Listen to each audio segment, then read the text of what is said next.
Et s'il existait une technique ancestrale, presque comme un interrupteur caché, capable de mieux connecter le corps et l'esprit?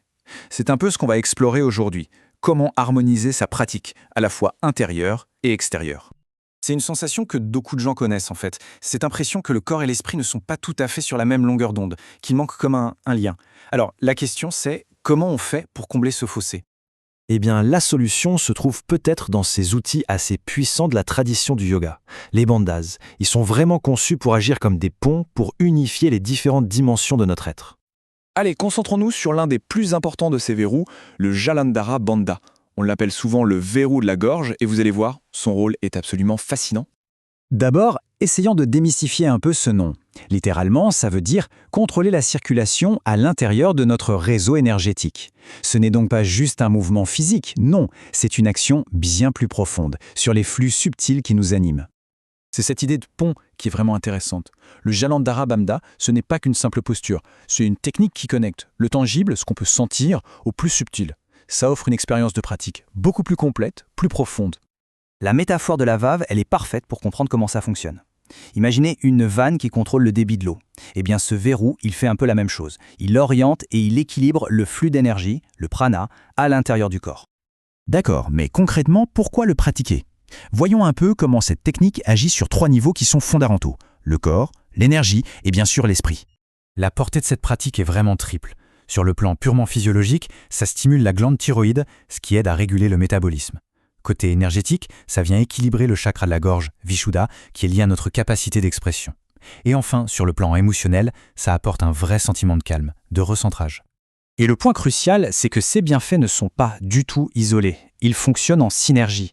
En améliorant la santé physique, on harmonise l'énergie et ça stabilise l'état mental et émotionnel. C'est un véritable cercle vertueux. Bon, maintenant qu'on a vu le pourquoi, passons au comment. Quelles sont les clés pour intégrer cette technique à sa propre pratique? La méthode est simple, mais elle demande de la précision. D'abord, on s'installe confortablement. Ensuite, sur une rétention de souffle après l'inspiration, on abaisse le menton. L'important ici, c'est le mot doucement, tout en cherchant à allonger la nuque. Et enfin, le relâchement est tout aussi contrôlé. On relève la tête avant de commencer à expirer. Pour une expérience optimale, quelques petits conseils. C'est bien de commencer par quelques répétitions seulement. Il faut aussi choisir un lieu calme et, surtout au début, ne pas hésiter à se faire guider. Mais la règle d'or, ça reste toujours d'écouter les signaux de son corps. Et ça, c'est un point absolument essentiel.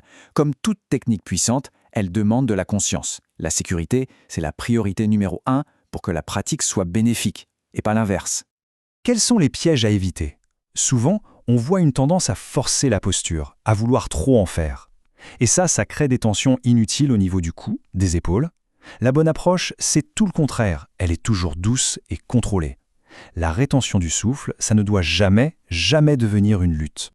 La sécurité avant tout. Il est crucial de connaître les contre-indications. Pour certaines conditions, comme l'hypertension par exemple, un avis professionnel est indispensable.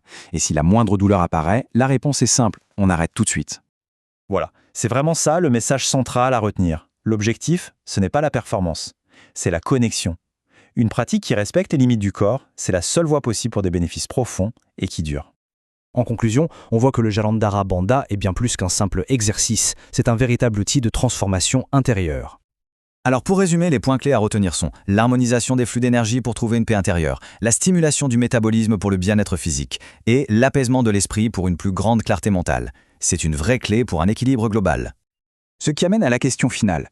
Comment est-ce qu'un geste aussi simple, un verrou énergétique, pourrait débloquer un tout nouveau niveau d'harmonie, que ce soit sur le tapis ou dans la vie de tous les jours? La réponse, finalement, se trouve peut-être dans l'exploration personnelle de la pratique.